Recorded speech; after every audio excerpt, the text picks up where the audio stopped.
My name's Chris and I'm an alcoholic. My sobriety date is Melbourne Cup Day 1995. This is a presentation of the fourth step taken from the Big Book of Alcoholics Anonymous. It is a simple illustrated guide put together by two alcoholics. Hi, my name's David. I'm an alcoholic. My sobriety date is the 25th of May 1993. This presentation is part of a series of presentations covering all 12 steps. This one is particular about step 4, but I just want to start by refreshing those first 3 steps and putting the fourth step into context. So step 1, we admitted we were powerless over alcohol, that our lives have become unmanageable. Step 1 is about understanding what my problem is. When I first came to AA, I'd been drinking for 17 years, and the last 3 of those years I'd been trying to stop drinking and failing. Multiple detoxes, hospitalisations. And I got to AA desperate, and I identified when people shared about their problem with drinking. The first thing I identified with is when people talked about the physical aspect of it, the physical craving. As an alcoholic, I don't drink like other people. Most people who drink, they get the effects of alcohol, the pleasant effect we're after, that idea that once I've had a couple of drinks, I can talk to other people more easily. But I get this extra effect that most people don't get, and it's actually an effect that I don't actually want. I get a craving for more and more. So after I had that first drink, I'd never want to stop at 1 or 2, like most other people do. I'd want to keep going and keep going. And over time, that got worse. And I drank more and more and started making more and more mistakes, and I had to lie about it and cover it up, and I was breaking promises and hurting other people and ended up isolating. So when I heard people talk about this aspect of it, the physical craving, that when I drink it goes out of control, I identified, yep, that's me, I'm an alcoholic like that. So eventually in my drinking, I got to a point where my life was falling apart, and I made a really sane decision. Well, I better stop drinking. And then I found I had this other part of the problem that AA talks about, this mental obsession. So even though I would stop drinking, and in the end I'd have to get medical help to do that, to do a detox, but I'd stop drinking for a period of time, and life would get better when I stopped drinking because I'm showing up to work on time, I don't have to lie and cover things up, my health's improving. But at the same time I have this mental obsession, this thought, this memory, this urge to go back and drink again. And I'd resist it, and I'd resist it, and then one day I'd forget about all those bad things that were happening in my life when I was drinking and all the reasons why I decided to stop, and I would pick it up again. And when I picked it up again, it would set off the physical side again. I'd go quickly back to drinking the way I had been before, and all those problems would come rushing back into my life. And then once again, I'd make the decision that I'd stop, and then I would stop drinking for a period of time, but the mental obsession was there, leading me back to doing it again and again and again. So identifying with that problem is the first thing I needed to do when I came into AA, and I heard people share those same experiences, and I went, that's me. So that's my first step. But the thing about the first step is there's no hope in the first step. The first step doesn't solve my problem.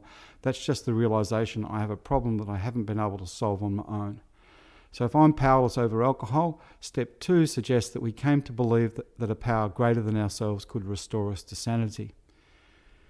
So the thing about this step is that what I now need is an open mind. If everything that I've tried to do to stop drinking has failed, I need an open mind, open enough to listen to what's working for other people, even if they're suggesting something really radical, like a spiritual 12-step program, which is what this is. The nice thing about this step is that I get to choose my own conception of what this higher power is. AA doesn't try and tell me what to believe, but it does suggest I need to believe in something. But that thing is up to each individual person. And for me, this step comes from inspiration. I come to AA, I identify with the problem, and I meet people who've recovered. And for the first time in some time, I got some hope. I met people who'd actually had the same experience, but now they weren't drinking a day at a time. They were getting on with life, and lots of them were happy about not drinking. And I thought maybe if that works for them, if this 12-step program works for them, maybe that can work for me. And that's my second step. So that then leads me to a decision. So step 3, made a decision to turn our will and our lives over to the care of God as we understood him. And to me, that's a decision to try and live by spiritual principles. My spiritual principles, not being told to do what to do by other people, but trying to live up to what I know is right and wrong. And I've never tried to do that before, take a spiritual path in life. So to me, that third step is also a decision and a commitment to go on with the rest of the program. And the next few steps are a series of spiritual exercises that bring about a change in me, that remove the obstacles for me living a spiritual life. And where I really want to get to is the last 3 steps, because by the time I've got there, there's been a change in my way of living and thinking. I'm no longer obsessed with alcohol, and I can get on with living life. And I need to continue to take some inventory on a daily basis, step 10, some prayer and meditation, step 11, and then the most important thing I need to do in order to stay sober long term is that 12th step and carrying the message to the next person. That's why we both do these presentations, is to carry this message that was passed to us. So step 4 is the one that lots of us balk at, and I balked at it for a little while as well. I've come to the realisation I have this problem. Step 1, I've got the hope in step 2, I've made a decision in step 3 to go on with the process, but then I get some confusion about how do I go about taking this inventory. So step 4 made a searching and fearless moral inventory of ourselves. Now, when I got sober before there was a World Wide Web, okay, and I was getting lots of different advice about doing this 4th step. These days, if you Google AA 4th step, you'll find lots of information about a 4th step. I like to always refer back to this book. This book has the information. It was written when the first 100 members of AA got sober. So I like to refer to this book with its really specific instructions about how to take inventory. And that's what we'll be doing during this workshop, is taking the readings directly from the big book and showing how that informs us how to take inventory. Therefore, we started upon a personal inventory. This was step 4. A business which takes no regular inventory usually goes broke. Taking commercial inventory is a fact-finding and fact-facing process. It is an effort to discover the truth about the stocking trade. One object is to disclose damaged or unsaleable goods, to get rid of them promptly and without regret. If the owner of the business is to be successful, he cannot fool himself about values. We did exactly the same thing with our lives. We took stock honestly. First, we searched out the flaws in our makeup which caused our failure. Being convinced that self, manifested in various ways, was what had defeated us, we consider its common manifestations. So this is a fact-finding and fact-facing process, an effort to discover the truth about ourselves. Now, the thing about stopping drinking, I'm an expert at stopping drinking because I did it over and over again. And whenever I stopped drinking, as I mentioned before, life tended to get better because my health's improving, I've got more money in my pocket, my relationships are improving because I'm not lying and covering things up and breaking promises. But at the same time, there's a whole lot of negative stuff going on in my head, a whole lot of guilt and remorse about the past and the people that I've hurt and the bridges that I've burnt, and a whole lot of fear about the future, what's going to happen if something goes wrong and I can't turn back to my old friend alcohol, and a whole lot of anger and resentment and blaming other people for my predicament, and I wouldn't be like this if he hadn't have sacked me or she hadn't have left me. So it's pretty hard to live a sober spiritual life if I've got all this negative thinking in my head. And remember, at this point, I've just made that decision in the 3rd step to live a sober spiritual life. So this inventory for me is about having a look at those things and getting rid of enough of that negative thinking in order for me to get on with the spiritual program and get on with living a spiritual life. And the first thing it suggests we look at is this one. Resentment is the number 1 offender. It destroys more alcoholics than anything else. From it stem all forms of spiritual disease. We've been not only mentally and physically ill, we have been spiritually sick. When the spiritual malady is overcome, we straighten out mentally and physically. In dealing with resentments, we set them on paper. So the first thing it suggests we look at is resentments. I think this is a great place to start. First of all, because as it says, it's the number one offender. One of the biggest reasons for relapse is that I'm full of anger and resentment at the world. The other reason I think it's a great place to start is because it's a very easy place to start. The things and the people that I'm angry at come to mind really easily, particularly when I'm early in recovery. Now you'll notice as Chris reads through the big book, most of it on the screen is highlighted in yellow. And the parts in yellow sort of describe why we need to do it and what to expect as we go through that process. But in amongst that, you'll notice we've highlighted certain sentences, certain paragraphs in blue.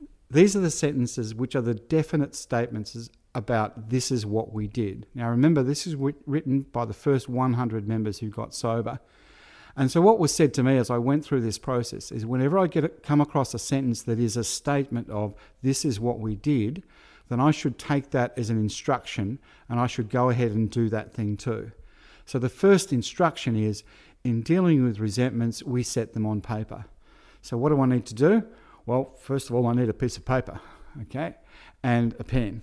And that's just how I start my fourth step, with a blank piece of paper and a pen. The other thing to remember is by this point in the program, I've probably got a sponsor. A sponsor is someone who is sober in the program and has been through this process themselves and can guide me through this process because of their own experience.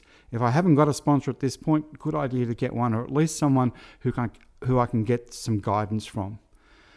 The other thing to remember with this step, as with every step, is that this step is a spiritual exercise. So I can start this process with a prayer to whatever higher power I believe in. And the prayer can be a simple prayer based on the step itself. For example, God help me to be honest, fearless and thorough. Okay, so now I'm sitting down, I've got my piece of paper and a pen, I've got someone I can call if I've got any questions or need some more guidance, and I've said that prayer to put myself in the right frame of mind, and what do I do next? We listed people, institutions or principles with whom we're angry. So this is pretty simple. I'm going to make a list of people and things that I'm angry at. So I think of the person in the world I hate the most and I write that person's name down on a piece of paper. And now I've started that fourth step. At this point, I can put that out of my mind, that first person's name out of my mind. I don't need to think too deeply about that or why that person came to mind. I just write down the name, put it aside for the moment and think of another name. Who else am I angry at? So I've got my employer. I'll put down Mr. Brown, Mrs. Jones, she's my next door neighbour. Jack from the pub gives me the shits. Okay, I think back through time. I remember that high school science teacher back when I was 14 who embarrassed me in front of the class. I still remember how that felt. It could be people close to me, like my wife or my sister-in-law. It mightn't be an individual person, it could be a group of people, say the police or the taxation department. It mightn't be people at all. I can have a resentment against a principle. For example, I've got a resentment against, say, speed limits. Now, everyone else should obey the speed limits, but I'm a really good driver and I'm often late and I don't like getting fined, so I don't think they should apply to me. It sounds ridiculous when I say it out loud, but in my head, that's a real resentment. So I put that down, that principle. Or, for example, tax laws I think shouldn't apply to me. And I keep on thinking of names, adding them to my list, put down my mother, bad drivers, and I add to the list until I can't think of any more. Now, for some people, this is a really long list, and for other people, it's short. I know one lady whose whole list was 8 people. These were the big resentments in her life. I know someone else who told me he had 280 people on his list. This is someone who'd worked all over the world and hated everyone he met. Okay, but 280 is pretty extreme. Whatever it is, however many people you have on your list, that's your list. And this, to me, shouldn't take very long. I sit down with a piece of paper, write out my list, perhaps sleep on it overnight and think if I missed anyone else, and now I have my starting point, and I can ring my sponsor and say, I now have my list of resentments, what do I do next? We asked ourselves why we're angry. Okay, so now we're going to look at each one of these, and I'm going to get an exercise book and rule it up like this. So the first column is who I'm resentful at, and the second column is going to be the cause. Now notice we're going to leave a whole lot of space over here on the right-hand side. We're going to leave that blank. We're going to need that later on. But to start with, we just have these 2 columns. And so one by one, I take the names off my list, Doesn't really matter what order I do them in, as long as I do them all. Sometimes it's easier to take some of the older, less painful ones and do those first just as an exercise. But I do know I've got to put every one of those people into my exercise book as we go. So I'll grab a name, I'll put down Mr. Brown. Now, what's the cause? What did he do to me that caused me to have this resentment against him? So, well, I don't like the way he pays attention to my wife. He told my wife about my mistress. That got me into lots of trouble. And Brown may get my job at the office. Now, you notice there, that's a simple description of what he did. I'm not trying to psychoanalyze him or write paragraphs and paragraphs about it or work out what his motives are. I'm just putting down the facts of what he did. In my head, it seems like 3 pages of things he's done, but when it comes to writing it down, that just ends up as 3 lines, 17 words about Mr. Brown. Once I've got those things down about Mr. Brown, I can cross him off my original list and pick out another name. So I put down Mrs. Jones. She's a nut. She snubbed me. She committed her husband for drinking and he's my friend. And she's a gossip. All good reasons not to like Mrs. Jones. Cross her off the list. Pick another name. So my employer is unreasonable, unjust, overbearing. And he's threatening to fire me for drinking and padding my expense account. Cross him off the list and I'll put down my wife, misunderstands and nags and likes Mr. Brown and wants to put the house in her name. Cross her off the list and I continue on taking these names, putting them into my exercise book and crossing them off my original list until they're all in my book. Of course, if I've got more than a few, I'm going to need a second exercise book, but that's okay. They're pretty cheap at the supermarket. Once I've got them into my exercise book, I can throw that first piece of paper away. I don't need that anymore. And I can ring my sponsor and say, okay, I've now done the second column. What do I need to do next? In most cases, it was found that our self-esteem, our pocketbooks, our ambitions, our personal relationships, including sex, were hurt or threatened. So we were sore, we were burned up. On our grudge list, we set opposite each name our injuries. Was it our self-esteem, our security, our ambitions, our personal or sex relations which had been interfered with? So the next part is that we're going to look at how this other person's actions have affected us. And it's given us a bunch of key words to look for. Was it our self-esteem, our security, our ambitions, our personal or sex relations which had been interfered with?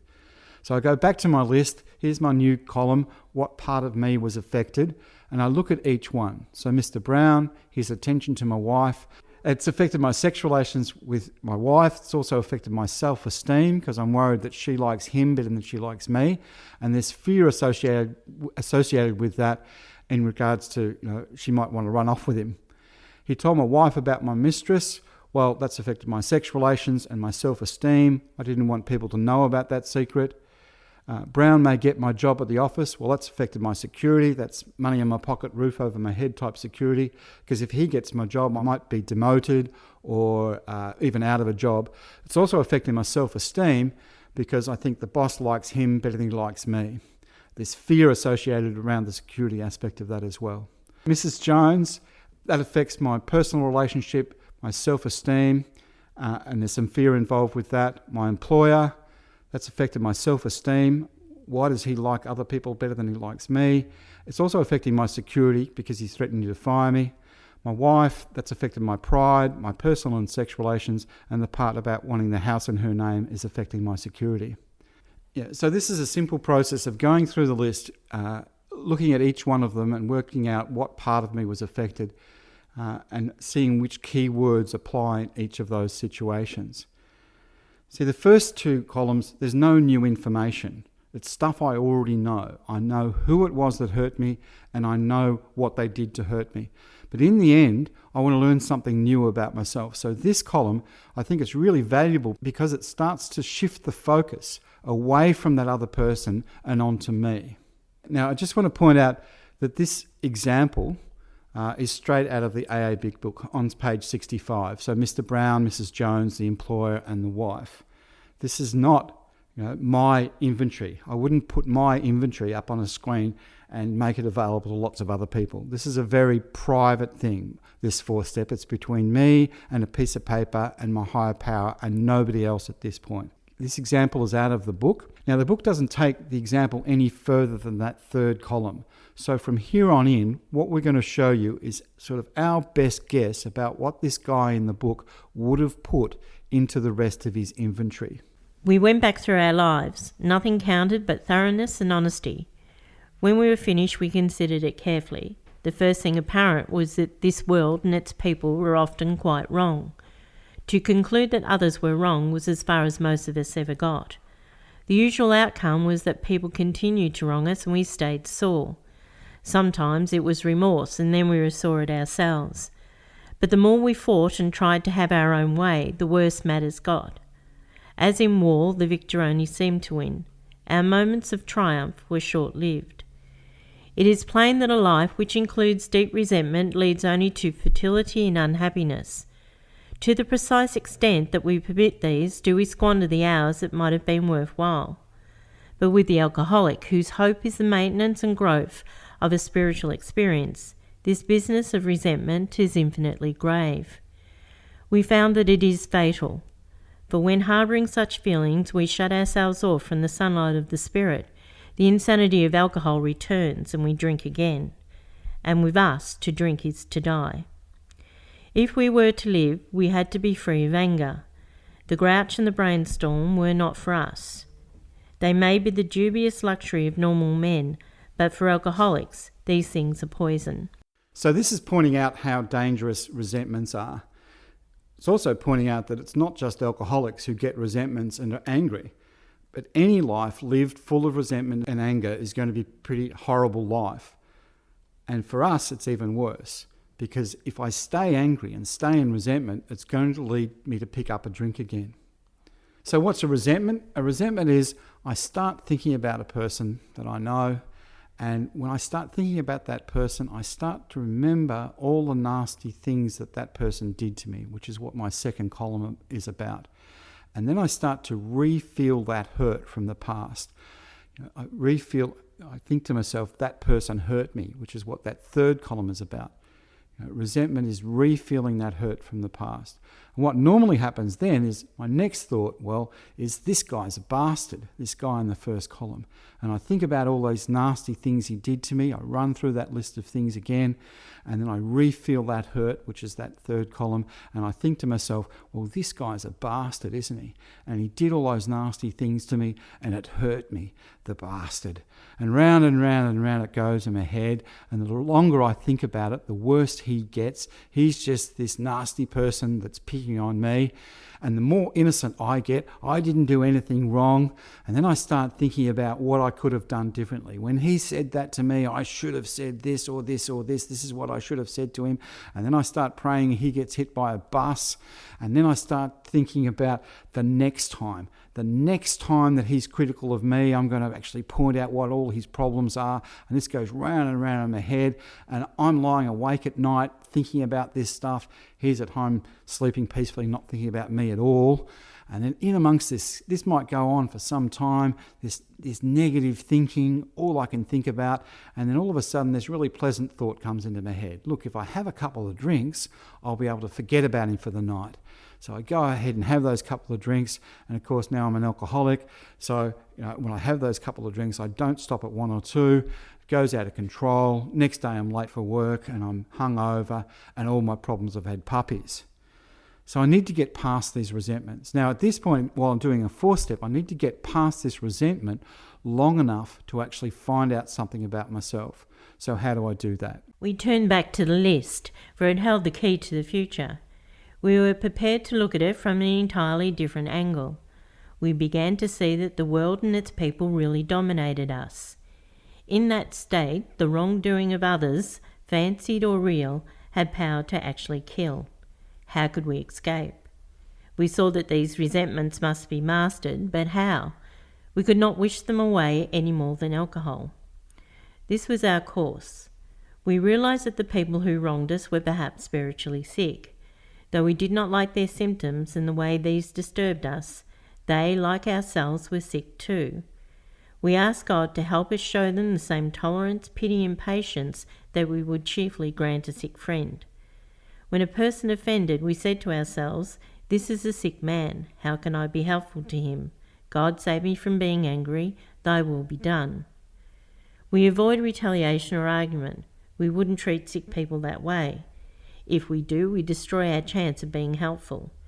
We cannot be helpful to all people, but at least God will show us how to take a kindly and tolerant view of each and every one. So it suggests we turn back to the list. And this time I'm going to try and take a different attitude to that person. And then it suggests we're going to ask God something. We're going to ask our higher power something. So how do we do that? Well, it's actually suggesting that we say a prayer. So at this point I can put down the pen. I don't need to write anything down, but I go back through the list one by one and I think about each person and I say a prayer. So I think about Mr. Brown. God save me from being angry. How can I be helpful to him? And I think about Mrs. Jones.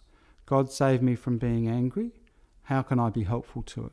And I think about my employer. And perhaps through gritted teeth, reluctantly, God save me from being angry at the bastard. I do it anyway, as it's a spiritual exercise. I go ahead and do that anyway. And I think about my wife. God save me from being angry. How can I be helpful to her? So this column is a reminder once again that this is a spiritual exercise. Okay, I'm trying to bring about a change in me through these series of spiritual exercises. It's interesting, as sometimes as we're writing that second column down, we look at those resentments, I write it down, I read it back to myself, and some of them are just so petty and ridiculous. Just that process of writing it down and reading it back, and the resentment just disappears all by itself almost. Some of them are a bit tougher than that, and it's when I say this prayer that resentment starts to lift. Some might be even tougher still, and I might have some justification for it. So even saying this prayer isn't going to lift this resentment. But remember, this is just the fourth step. This is just the beginning of the house cleaning steps. Some of those resentments might require the rest of the house cleaning steps. Step 4, step 5, step 6, step 7, steps 8, and steps 9 to lift those really heavy ones. But at least we've made a start on this spiritual progress. So once I've said that, I've done that, I've said a prayer for everyone on my list, I ring my sponsor and say, okay, I've done that. What do I do next? Referring to our list again, putting out of our minds the wrongs others had done, we resolutely look for our own mistakes. Where had we been selfish, dishonest, self-seeking and frightened? Though a situation had not been entirely our fault, we tried to disregard the other person involved entirely. Where were we to blame? The inventory was ours, not the other man's. When we saw our faults, we listed them. We placed them before us in black and white. We admitted our wrongs honestly and were willing to set these matters straight. So we go back through the list again. And this time, I'm going to look for something that I'd never looked for before. I'm going to look for my mistakes. In fact, there's actually two things I'm looking for here. My mistake, what did I do or fail to do that contributes to this resentment? And the second thing is my fault, which is sort of like the underlying defect of character. And once again, it's given us a bunch of key words to look for. Where have we been selfish, dishonest, self-seeking and frightened? So I go back through my list and look at each one. Mr. Brown, his attention to my wife. What's my mistake? Well, I've been neglecting my wife. And I'll give it a label, okay, I'm being selfish. Now, it could be that Mr. Brown's a bit of a sleazy guy and he's doing the wrong thing. He's trying to move in on the wife. But I'm trying to put that out of my mind and work out what my mistake is. And I'm down the pub all the time getting drunk. And that's what's given him the opportunity. On the other hand, it could all be in my head. You know, he's actually just a nice guy, occasionally has a cup of coffee with my wife because she's lonely, because I'm down the pub all the time. But either way, I'm looking for my mistake, and that's the point. I've been neglecting my wife and being selfish. He told my wife about my mistress. What's my mistake? Well, that one's really obvious. I was unfaithful, being dishonest. Brown may get my job at the office. My mistake? Well, I was looking after my own interests rather than doing my job properly, being self-seeking. Mrs. Jones, she's a nut. She snubbed me. What's my mistake? Well, I was inconsiderate to her. You know, she's my next door neighbour. I've come home late at night one night, drunk, singing at the top of my voice, slamming car doors, woke her up at 3 o'clock in the morning. The next day I saw her in the street and I waved at her, "Hi, Mrs. Jones," and she didn't wave back at me. The cow. You know, I'll have a resentment against her for a couple of weeks over that just because she didn't acknowledge me in the street. But when I think about it, well, it's because I was inconsiderate to her the night before. So I was being selfish. She committed her husband for drinking, and he's my friend. Now, what's that got to do with me? Surely that's between her and her husband. Well, I'm afraid that might happen to me. So it's my fear of that happening to me is being triggered by Mrs. Jones's actions. So I'm frightened. And she's a gossip. Well, maybe she is the nasty neighbourhood gossip and she's telling tales all over the place. What's my mistake? Well, I've done things I don't want other people to know about. If I hadn't have done those things that I'm ashamed of, I wouldn't be worried about her gossiping about me. So I'm being dishonest. My employer, unreasonable, unjust, overbearing. Well, I was unreliable, being selfish. He's threatening to fire me for drinking and padding my expense account. My mistake? Well, I was actually doing the things that he's accusing me of. I was drinking on the job and stealing. It's interesting. Now, I'm doing the wrong thing, right? He's calling me out on it. I'm getting resentment against him for calling me out, for me doing the wrong thing. So I'm being dishonest. My wife misunderstands and nags and likes Brown. Well, I don't pay any attention to her, being selfish. Wants to put the house in her name. Well, I put my job in jeopardy by drinking and stealing. So she's just looking after her own security there. So once again, being dishonest.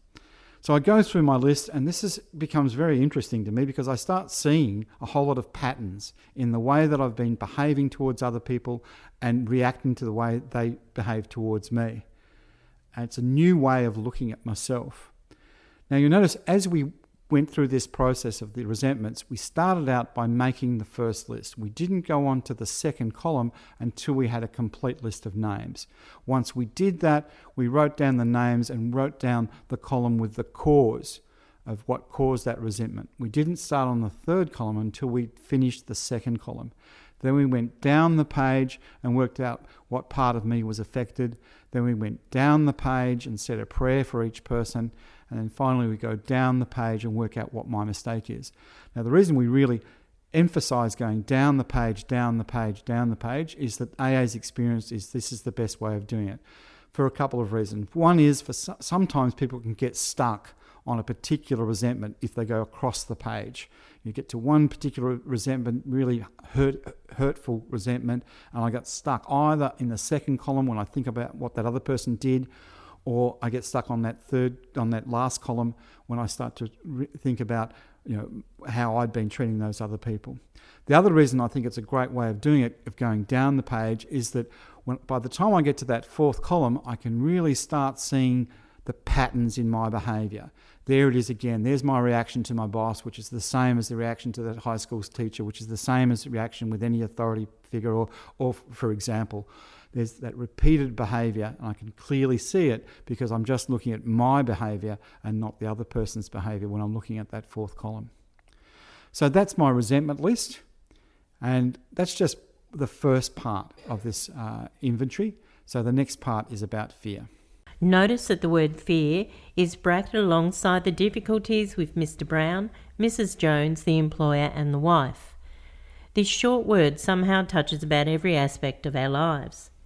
It was an evil and corroding thread. The fabric of our existence was shot through with it.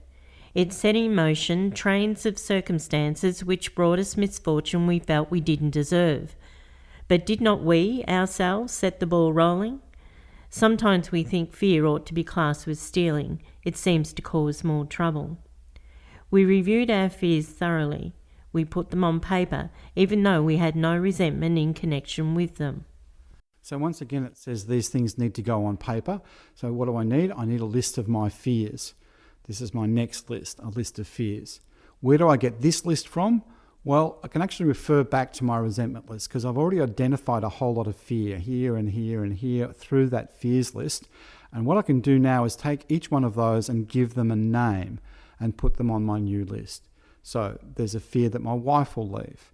There's a fear of being lonely if the wife leaves and I lose the mistress as well. There's a fear of failure. There's a fear that people will find out about the things that I've done. There's a fear of confrontation with my boss and probably other people on my resentment list. There's a fear of financial insecurity. So I can get those things down. That's sort of the seeds for my new list of fears. And then I can think, are there any other fears that I have that aren't necessarily related to resentments? And I can add those to the end. So I've got a fear of meeting new people and say a fear of success. So I've got a fear of failure and I've got a fear of success, so I'm pretty well screwed either way now. Okay, I've got this list of fears, and once again, for some people it's a long list, and for other people it's short. Some people in AA who are really angry people, lots and lots of resentments and not so many fears, and other people not so many resentments, but they're absolutely full of fear. There's no such thing as an alcoholic personality. There's all sorts of people in AA, all sorts of people with an alcohol problem. But the great thing about this step, this fourth step, and the way that it's laid out in the big book, is that it tailors the rest of the house cleaning steps specifically to me. We've all lived different lives, come from different backgrounds, had different experiences, and this fourth step brings out the things I need to look at, because my fourth step is different from your fourth step, is different from his fourth step, is different from her fourth step. And it tailors the rest of the program. The process is the same for everyone, but the details, the particulars are different. Okay, and so this is what sets me up for my fifth step and my sixth step and my seventh step and my eighth step and my ninth step. So now I have a list of fears, and what do I do with that? We asked ourselves why we had them. Wasn't it because self-reliance failed us? Self-reliance was good as far as it went, but it didn't go far enough. Some of us once had great self-confidence, but it didn't fully solve the fear problem or any other. When it made us cocky, it was worse. We ask ourselves why we had these fears. I go back to the list and ask this question: why do I have this fear? How did I set the ball rolling? This column is really similar to the last column of the resentment list. I'm looking for my mistakes. So there's that fear that my wife will leave. Well, I've been neglecting my wife. My selfishness has screwed up relationships in the past. That's why I'm worried I end up with no one. I give up before the job is done. I've hurt people and stolen stuff. I don't stand up for my principles. I've been reckless. I have prejudices. I try to be self-reliant rather than trusting in my higher power. Once I've put something down for each of those fears, then what do I do? Perhaps there is a better way. We think so, for we are now on a different basis, the basis of trusting and relying upon God. We trust infinite God rather than our finite selves. We're in the world to play the role He assigns, just to the extent that we do as we think He would have us, and humbly rely on Him. Does He enable us to match calamity with serenity? We never apologize to anyone for depending upon our Creator. We can laugh at those who think spirituality the way of weakness. Paradoxically, it is the way of strength. The verdict of the ages is that faith means courage. All men of faith have courage. They trust their God. We never apologize for God. Instead, we let Him demonstrate through us what He can do. We ask Him to remove our fear and direct our attention to what He would have us be. At once, we commence to outgrow fear. There's a little promise in there. This is the beginning of outgrowing fear. And the instruction is we're going to ask our higher power something again. So the instruction is to say a prayer. Now, the thing about this prayer is that there's two parts of the prayer. We ask God to remove the fear and then show us what He would have us be. So this is something I can think about. It doesn't specifically say I need to write it down, but it's certainly something I can think about, and I might want to write it down as well. So I look at each one and say that prayer and say, well, my higher power wants me to be faithful, wants me to be loving, wants me to be hopeful, wants me to be honest, wants me to be courageous, wants me to be responsible, wants me to be compassionate, and wants me to be humble. So this column can be a really uplifting exercise. I'm looking at the future in a different way. When we looked at those resentments are all about the past. That's what the resentments are. They're things that happened in the past that are still affecting me. Fear is always about the future. Fear is what I'm worried is going to happen in the future. Now remember, at this point in the program, I've just made this decision in the third step to take a different path in life, to try and live a sober spiritual life. So what would that be like? What sort of qualities do I want in my life? Does my higher power want me to have in my life? So this is this uplifting exercise. Sometimes we think of a fourth step as being a really negative exercise. In a lot of ways it is, because I'm looking at negative things from the past, but it's also can be a really uplifting exercise when I look to the future in a different way. These are the spiritual qualities that I now want to bring into my life. Now about sex. Many of us needed an overhauling there, but above all we try to be sensible on this question. It's so easy to get way off the track. Here we find human opinions running to extremes, absurd extremes perhaps. One set of voices cry that sex is a lust of our lower nature, a base necessity of procreation. Then we have the voices who cry for sex and more sex, who bewail the institution of marriage, who think that most of the troubles of the race are traceable to sex causes. They think we do not have enough of it, or that it isn't the right kind. They see its significance everywhere. One school would allow man no flavour for his fare, and the other would have us all on a straight pepper diet. We want to stay out of this controversy. We do not want to be the arbiter of anyone's sex conduct. We all have sex problems. We'd hardly be human if we didn't. What can we do about them? We reviewed our own conduct over the years past. Where had we been selfish, dishonest, or inconsiderate? Whom had we hurt? Did we unjustifiably arouse jealousy, suspicion, or bitterness? Where were we at fault? What should we have done instead? We got this all down on paper and looked at it. So the next thing it suggests we look at is our intimate relationships. Now we know that intimate relationships are the source of some of the greatest joy in our lives, but when they go wrong, some of the greatest pain. So I can learn a lot about myself by looking at these things. Now, it goes to great lengths to point out that AA isn't trying to be the arbiter or the judge of this. This whole fourth step is not about what other people think. It's not my sponsor or AA or my priest or my mother or anybody else. It's about the fourth step is between me and a piece of paper and my higher power and nobody else.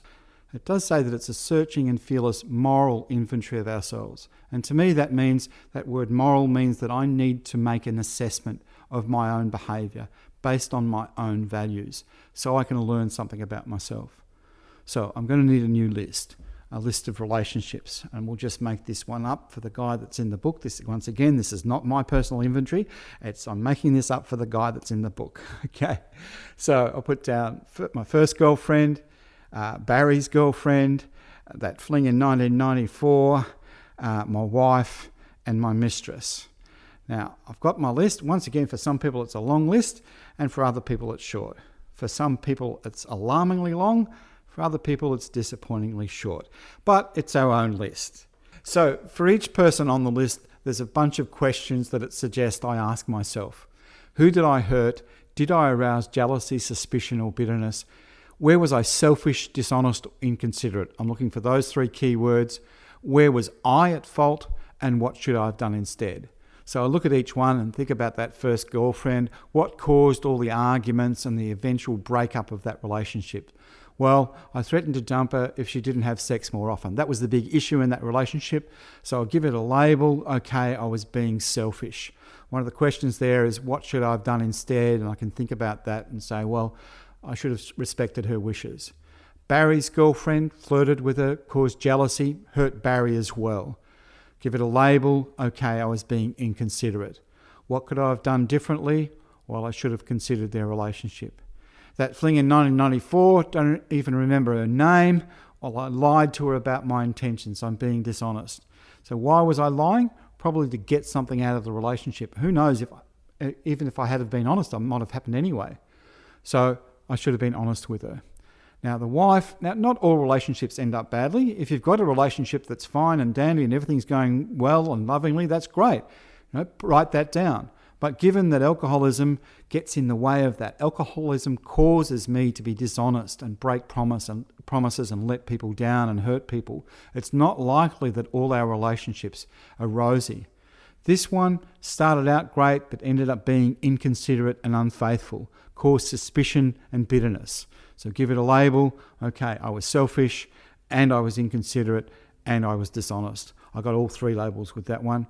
Once again, what could I have done differently based on my values, on the way I think I should have behaved?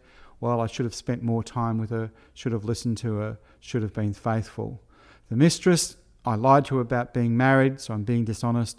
Yeah, I probably shouldn't have started that relationship in the first place. So once again, when looking at these relationships, we're looking at the past. We've looked at the past and see how we've hurt other people, and now, once again, we want to look to the future. In this way, we tried to shape a sane and sound ideal for our future sex life. We subjected each relation to this test. Was it selfish or not? We asked God to mould our ideals and help us to live up to them. We remembered always that our sex powers were God-given and therefore good, neither to be used lightly or selfishly, nor to be despised and loathed. Whatever our ideal turns out to be, we must be willing to grow toward it. We must be willing to make amends where we have done harm, provided that we do not bring about still more harm in so doing. In other words, we treat sex as we would any other problem. In meditation, we ask God what we should do about each specific matter. The right answer will come if we want it. From that list, from that inventory of our sex conduct, we're going to try and shape a sane and sound ideal for our future sex life. And I should write this down. So this is the ideal for the future, and it suggests that I say a prayer about it. Now, what goes down here can be quite specific to each individual person, depending on their experience and their circumstances. So, for example, a middle-aged married guy who wants to rebuild his marriage might put down certain specific things about this, which might be a bit different from a young single woman who has some ideas about some short-term relationships, but other ideas about longer-term ones, which would be quite different from, say, a nun. I mean, there are nuns and priests in AA. A nun might just put down, continue with my celibacy, I'm doing a great job. Okay, so this is really specific to each person. I'm not going to give a specific example here, but I can think about it, and having looked at that inventory and the way that I've hurt other people and hurt relationships, I can say, well, my higher power wants me to be honest, wants me to be considerate of the other person or people, wants me to be dependable, wants me to be selfless, and above all, wants me to be loving. So once again, there's this uplifting exercise as part of the fourth step. I've looked at the damage and the hurt from the past, and now, because I've just made that third step decision and decided to live a spiritual life, what sort of qualities do I want to bring?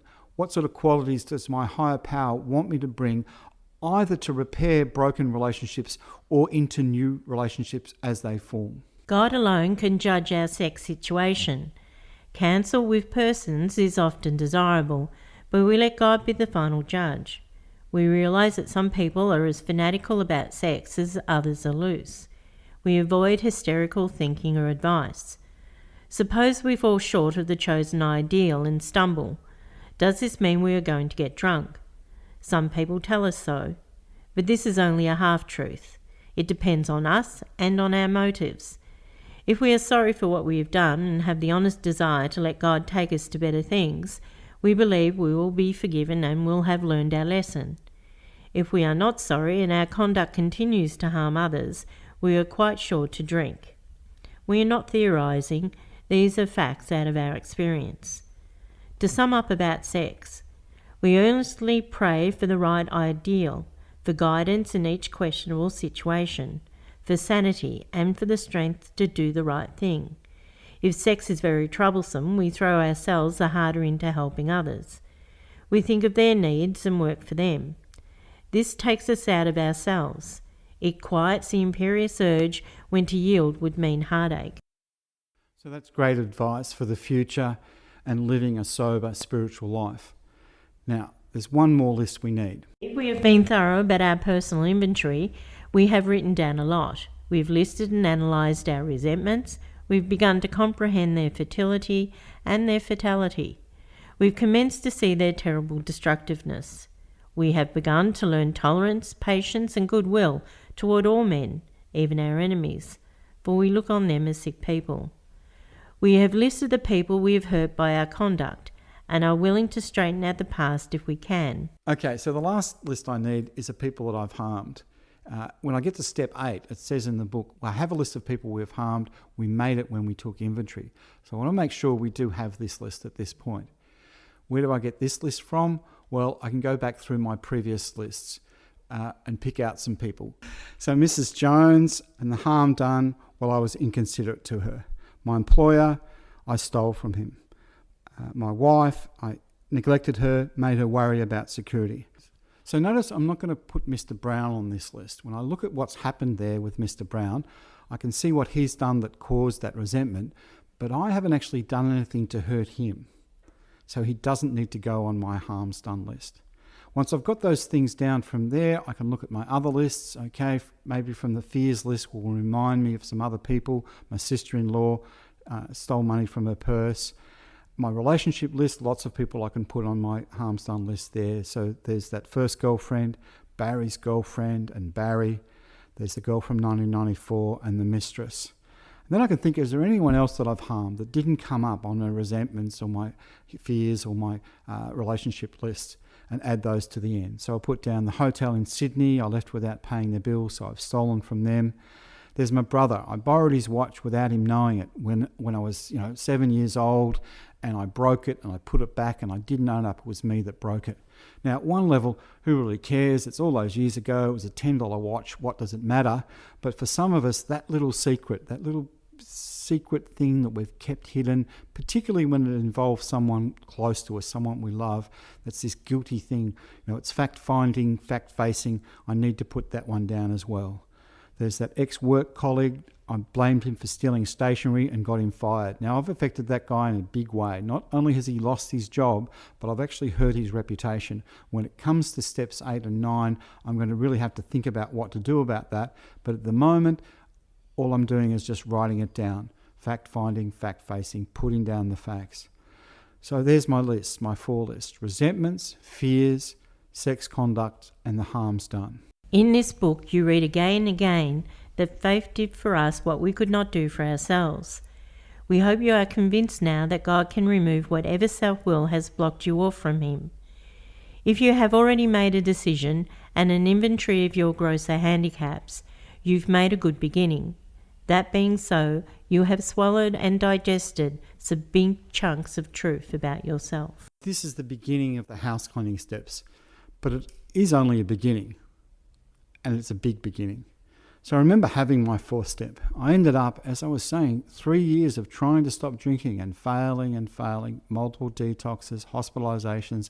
I ended up in a longer-term rehab, a 3-month rehab, more like a dry house really. 6 guys living in a 3-bedroom house, a couple of staff there during the day, a bit of a program, but we're expected to go to AA meetings every night.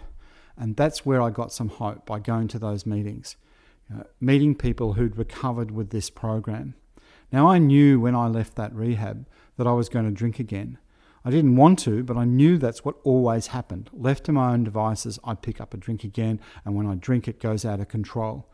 So I got the hope from AA and got past the hesitation I had about the spiritual aspect of the program and decided that this is what I needed to do to go on.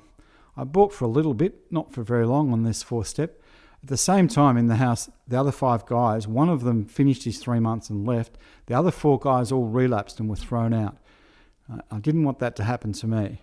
So the best thing I could do at that point was to sit down at the kitchen table, and this is what I did. I sat at that kitchen table by myself for a couple of days and took this inventory. I can remember actually finishing it and having my exercise book in my hands. One of the other books, the 12 and 12, talks about this is the first tangible evidence of our complete willingness to move on. To me, this was a huge achievement, to actually have completed the 4th step. It was more important to me than actually learning something about myself. This idea that I'd actually surrendered, I'm actually capable of enough surrender in order to do this, to do something that I don't really want to do, but I know that the program and my higher power was suggesting that I needed to do in order to move on. So remember, this 4th step is a spiritual exercise. It's not an intellectual exercise or a psychological exercise. It's a spiritual exercise. So I need to be honest and I need to be fearless. Now, I'm not particularly honest and I'm not particularly fearless. In fact, as I go through this process, I find out a lot more about how dishonest and full of fear I really am.